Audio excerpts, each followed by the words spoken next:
So let's have a look at derived rule 13. Sorry, I mean derived rule 18. This is giving you a way of rewriting implication. So it says, if you have an implication, phi implies psi, then you can rewrite it like this, not phi or psi. And this is really interesting. So I'm not going to do the proof here in lecture format, but you can read it in the notes. And a portion of it is actually going to be your written homework. But I want to do a couple of things here. First, we can make it kind of intuitive, maybe by filling in some English propositions in place. So maybe phi is, so let's assume that anyone who has the virus is coughing. So let's say phi is, you have this virus, and psi is, you are coughing, or you have a cough. Maybe I should make it, you have a cough, so you're not constantly coughing necessarily. So phi implies psi now says you have the virus implies you have a cough. So that means anyone with the virus has a cough, but some people might have a cough, but for other reasons other than the virus, like maybe they have the common cold or something. Well, then what derived rule 18 is saying is, to say that if you have the virus then you have a cough is the same as saying either you don't have the virus or you have a cough. So about any person, you could say that that person either doesn't have the virus or they do have a cough. I hope that sounds right, that these are the same.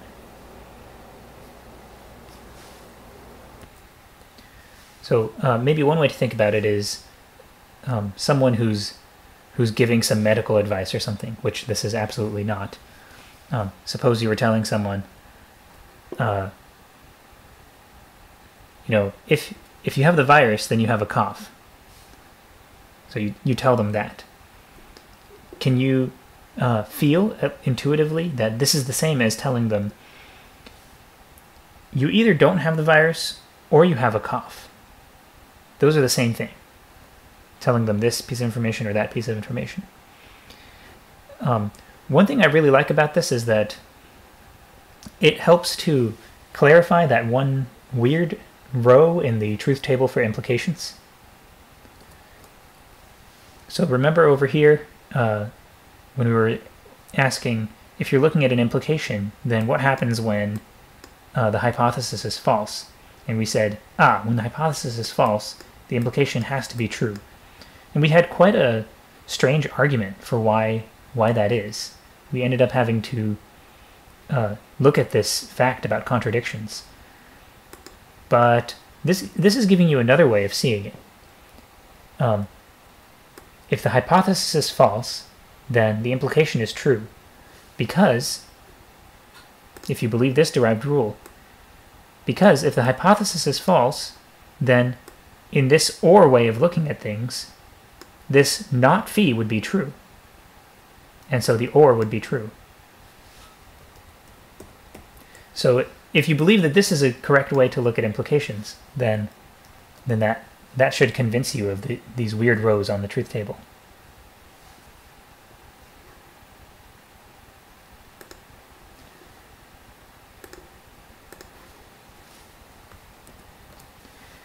Another interesting thing about this derived rule is that it makes it look like the implication symbol was never needed in the first place. Like, we could have done everything in our language using just or and not and.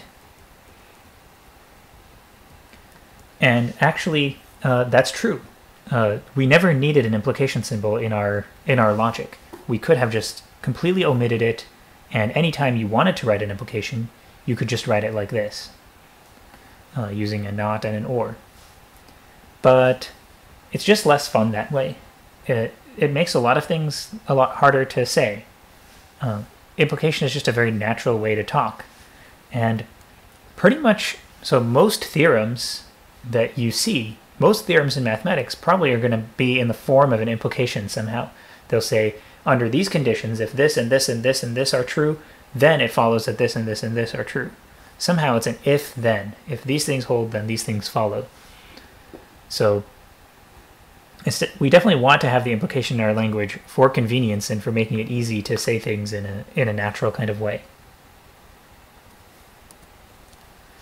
So the written homework problem that I'll give you is this one, exercise 13. And you can see it's actually just a part of derived rule 18. So it's part of the proof. So when you write your argument, whenever you're writing an argument, whenever you're writing a proof, you should state right above exactly what it is you're proving. So you don't just say proof and then you start writing stuff. You say what it is you're proving. I claim this, or this is my theorem, or whatever, and then proof of that. So in exercise 13, you would be proving this implication, which is one of the two directions of this rule here. So you would say claim this, and then below that, proof, and then you would write down your argument. Okay, let's look at how to do derived rule 19 together. So this rule tells you how negation interacts with implication. So if you want to say it's not the case that phi implies psi, then that's the same as saying that both phi and not psi. And hopefully that makes some intuitive sense, especially after you've seen the truth table for implication. So here was our truth table for implication. What does it take for an implication to be not true? If you want phi implies psi to be not true, if you want someone who says if phi then psi to come out a liar, then what has to happen? Well, there's only one way for it to be not true.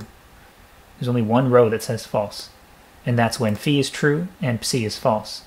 The hypothesis is true, the conclusion false. So the only way someone can be a liar if they say if phi then psi is if phi and in fact not psi. So that really agrees with what this rule looks like. To say not phi implies psi, to say that that person who says phi implies psi is lying, is to say that phi and yet not psi. Okay, let's look at how we might argue for this. So a quick way to do it is to relate, is to use De Morgan's laws, actually. So we already know that phi implies psi is equivalent to a certain disjunction. We haven't proven it in the lecture, but we have it down here. Right here, derived rule 18. So we haven't proven this in the lecture, but you can read the proof and you're going to work out a part of it. So phi implies psi if and only if this thing with an or in it. So we have this.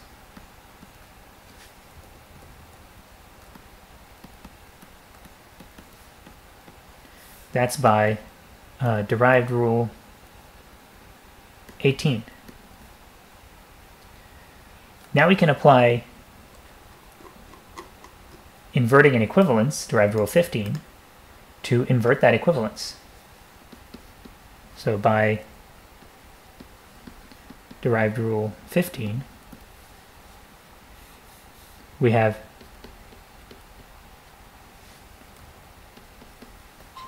not phi implies psi if and only if not phi or psi. So I've just taken this equivalence and negated both sides of it. Okay, and then we're almost where we need to be. So this is on the left side, and this is on the left side of what we want. But on the right side, we have something different. Here we have an and here we have an or, and there's a not on the outside. So I'll use De Morgan's law to distribute this not. So let's see which De Morgan's law we need. The not is going to be distributed over a certain or. That's not this one, but this version of De Morgan's law. So by derived rule 17, by derived rule 17, we have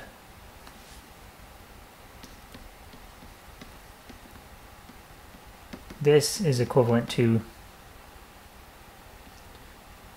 not phi, which is just phi, and not psi. And now if you believe that we have a transitivity for equivalence, then since the red thing here is equivalent to the green thing here, and the green thing is equivalent to the blue thing, it follows that the red thing is equivalent to the blue thing. Now, I never wrote down a theorem that says, or a derived rule that says transitivity for equivalence, but one thing we do have is, I think, just transitivity. Where did that go? We have transitivity of implication, just transitivity of implication. But if you apply that sort of in two directions, then you can get transitivity for equivalence pretty easily. So maybe that should be a derived rule in the list, but let's end here and just say, let's end the lecture here since it's run kind of long, and hopefully you see how you can finish this. One thing I want to talk about is what I'm going to throw onto the quiz. So here, derived rule 19 tells us how negation interacts with implication. And we also have De Morgan's laws, which tell us how negation is going to interact with an or the other De Morgan's law tells us how negation will interact with an and. So together, those form a kind of toolkit for taking a negation onto the outside of a big thing and then pushing the negation inside. So this is written in the notes, but let me just also narrate it. Let me work with this proposition. Phi implies psi or omega. So if you have phi implies psi or omega, like this, and say you want to negate that, then the rule we just looked at says, well, the only way an implication can fail is for the hypothesis to hold while also the conclusion fails to hold. And De Morgan's law tells us also that we can then distribute the not like this. And this or flips into being an and when I do it. So you can see, starting from the beginning to the end, I've sort of pushed the negation symbol all the way through so that there's no negation symbol on the outside of any logical expression. This is really, really useful to know how to do this. In mathematics. You'll use this technique a lot. So those are your three tools for doing it so far, and we're going to have more tools as we introduce more bits of logic like quantifiers. So when you're doing something like this one, say you want to negate a sentence like this, then you'll have to assign some propositions to the individual bits. So like phi could be you eat right, psi could be you sleep well, and so on. And then use the rules to negate that and symbolically, and then rewrite it back into English.